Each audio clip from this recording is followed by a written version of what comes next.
তো hey guys, good morning from Barrackpore. আর এখন সময় করে বলছে সকাল 9টা বেজে 27 মিনিট।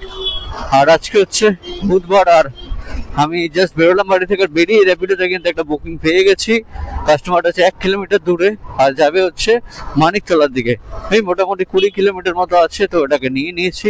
আর যারা আমাকে চেনো না তাদের জন্য বলছি, আমি সৌরভ, আমার চ্যানেল রাইড উইথ মিতে তোমাদের সবাইকে ওয়েলকাম আজকে নতুন একটা এপিসোডে, নতুন একটা ব্লগে। আর আজকে হচ্ছে কিন্তু চ্যালেঞ্জের 3য় দিন। আর যারা বুঝতে পারছো না, ভাবছো কিসের চ্যালেঞ্জ, তাদের বলবো এই উইকলি র্যাপিডোর কিন্তু একটা ইনসেন্টিভ এসছে 1800 টাকা। তো সেটার জন্য কিন্তু চেষ্টা করছি। আর প্রত্যেক দিন ডেলি বেসিসে এই জন্য 7 দিনই আপাতত ভিডিও আসছে। আর যারা এটা আগের দুটো ভিডিও দেখোনি তারা দেখে নাও, তাহলে আরো ভালো করে রিলেট করতে পারবে এটার সাথে। আর তো চলো এখন যাই, ফটাফট পিক করি। মানিকতলার বুকিংটা কমপ্লিট করলাম। এবার এখান থেকে একটা বুকিং পেলাম, সেটা হচ্ছে 900 মিটার দূরে আছে কাস্টমারটা, ঠিক আছে। এ যাবে হচ্ছে বেহালা বাজার, তো এটা নিয়ে নিলাম এই জন্য। আর এখান থেকে হচ্ছে বুকিং আসছিল তোমাদের এই নিউ টাউনের দিকে, সেক্টর 5 এর দিকে।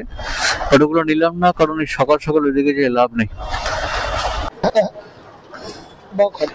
चेंज का तो ऑनलाइन मार दीजिए। यहाँ से फास्टेस्ट अगर हावड़ा पहुँचना है तो क्या तरीका है? रैपिडो बुक कर लीजिएगा। सब बाइक नहीं, वो तो हम करता ही बाइक है। हाँ, इससे अलावा और कुछ ऑप्शन नहीं है, मेट्रो वगैरह कुछ नहीं है। हाँ, आ गया भैया, थैंक यू। তো গাইস, এই অর্ডারটা কমপ্লিট, ঠিক আছে। এখন আছি হচ্ছে তোমাদের এই বেহালাতে। এখন দেখি এখানে কিছুক্ষণ দাঁড়াই, এখান থেকে কি পাওয়া যায়। তো এখন আছি হচ্ছে সল্টলেকে আর সেক্টর 1-এ, এই সিটি সেন্টারের সামনে। তো এখান থেকে একটা র্যাপিডো থেকে একটা পার্সেল পেয়ে গেলাম। এটা যাবে হচ্ছে ওই নিউ টাউনে। তো এটা 90 টাকা মতো দিচ্ছে। আর আগের যে অর্ডারটা কমপ্লিট করলাম তোমাদের ওই বেহালা থেকে সল্টলেকে আসলাম, এটা হয়েছিল 167 টাকা। তো ওই দাদা আবার 100 টাকা বাড়িয়ে দিল। তো টোটাল ওই 167 টাকা ছিল, তো 270 টাকা আমাকে দিল। তো ঠিক আছে, ভালোই হলো মোটামুটি।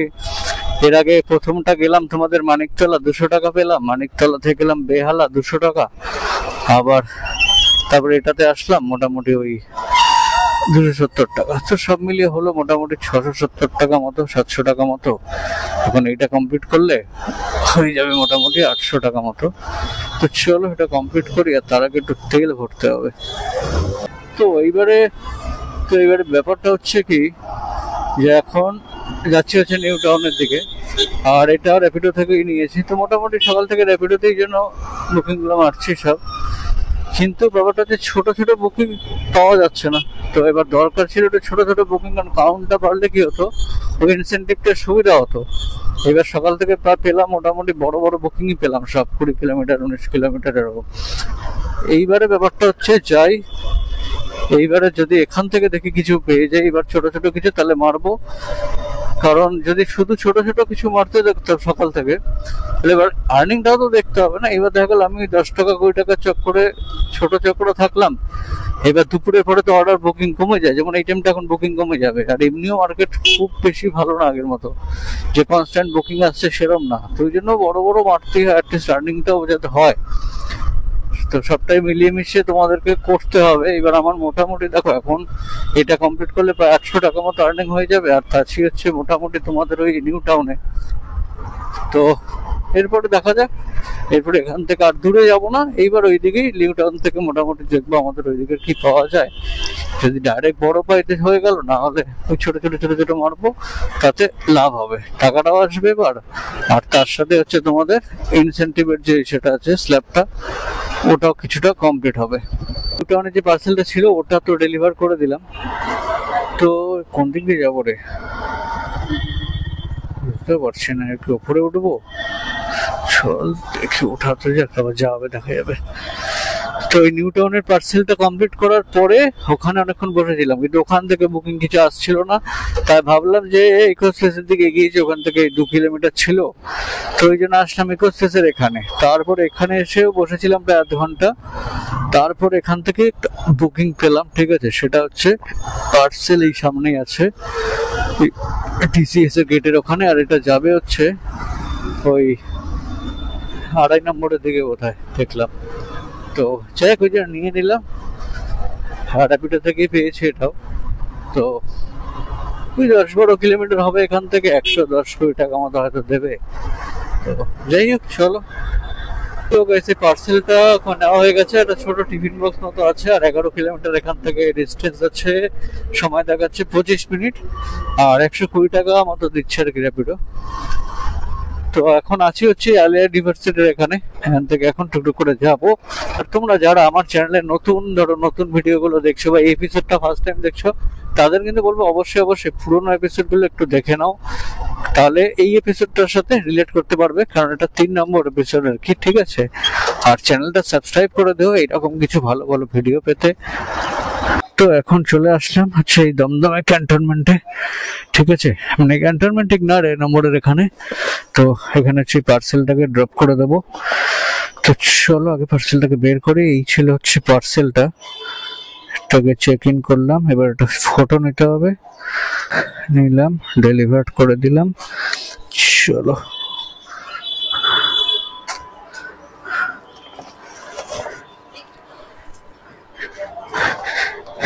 ঠিক আছে। তো এই পার্সেলটা দিয়ে এখানটায় জাস্ট বসেছিলাম, একটু চা খাচ্ছিলাম, খেতে খেতেই আরেকটা বুকিং পেলাম র্যাপিডো থেকে, ঠিক আছে? ছোট্ট বুকিং, যেটা আমার দরকার ছিল। এখান থেকেই বিরাটি মোড়ে যাবে, 3 কিলোমিটার না 4 কিলোমিটার রাস্তা। তো 34 টাকা দিচ্ছে র্যাপিডো, সেটা বড় কথা না, বড় কথা হচ্ছে আমার একটা বুকিং কমপ্লিট হবে। আর এখন আমার মোটামুটি আর্নিং মোটামুটি হয়ে গেছে।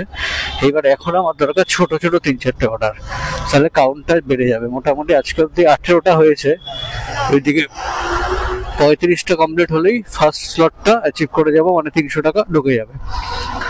তো দেখি আজকে মোটামুটি যদি 20-21টা করে নিতে পারি, তাহলে কালকে আবার কিছুটা হবে। তো দেখা যাক, 1800 টাকা হয়তো হবে কিনা বলতে পারছি না, বাট কিছুটা তো করবোই। তো চলো যাই, একটু বুদ্ধি করে এখন খেলতে হবে।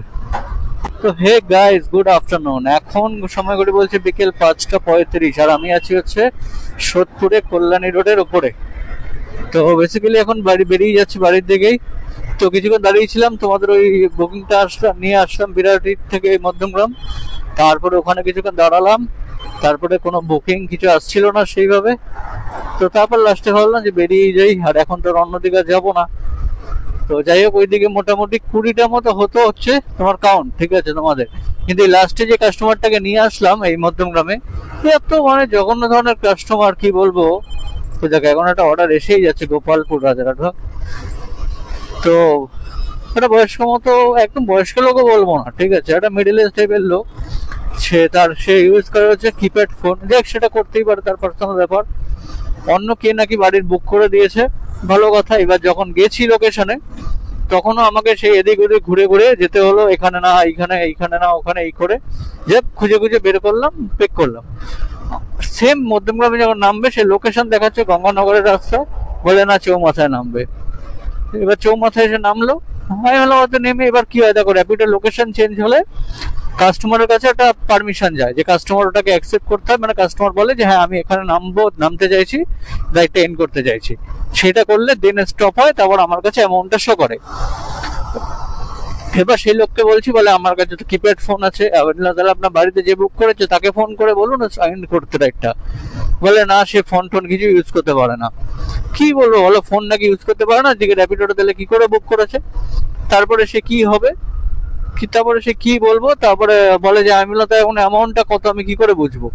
বলে আমার 36 টাকা দেখাচ্ছিল, আপনি 40 টাকা রাখুন। সে কি বলবো, মানে শুনবে না, কিছুক্ষণ কথা হলো, আর কি বলবো, এবার এই নিয়ে কি ঝগড়া করবো বলো, মারামারি হবে এই নিয়ে। হ্যাঁ, তো যা করবে কর ভাই, 40 টাকা দিয়ে যা। তারপরে এই দিয়ে গেল। তারপরে বাদ আমি কাস্টমার কেয়ারে সেই কল টল করে রেটটা গেন করলাম। এবার জানি না এতে কি হবে, এবার এতে যদি একটু বেশিও থাকতো বেশি, কম হলে কম, যা উনি দিয়েছে। এইভাবে আবার কি হয়, এইভাবে যখন কাস্টমার কেয়ারে ক্যান্সেল করলে কি হয়, মানে র্যাপিড কোম্পানিগুলো দেখো কাস্টমারের জন্য সব, এবার রাইডারদের জন্য কিচ্ছু নেই। আমি বলছি তাহলে কাস্টমারকে এবার কনফার্ম করে নিতে। বলে না, ওরকম হবে না, আমরা এখান থেকে রাইডটা এন্ড করে দিচ্ছি, আর এটা আপনার ক্যান্সেল রাইড হিসেবে কাউন্ট হবে, এই রাইডটা কিন্তু কাউন্টে আসবে না। কি আর করবো, ওই করলো। তো যেই জন্য না হলে 20টা রাইড কমপ্লিট হয়ে যেত, সেটা হলো না, 19টা হলো। তো যাই হোক, চলো এবার দেখি কালকে কি করা যায়। আর এখন মোটামুটি চলে এসেছি এই খড়দার কাছাকাছি। তো এই লাইট গুলো জলে কি সুন্দর লাগে দেখে, যেমন কল্যাণী রোডে এমনিতে তো দারুণ বানিয়েছে রোডটা।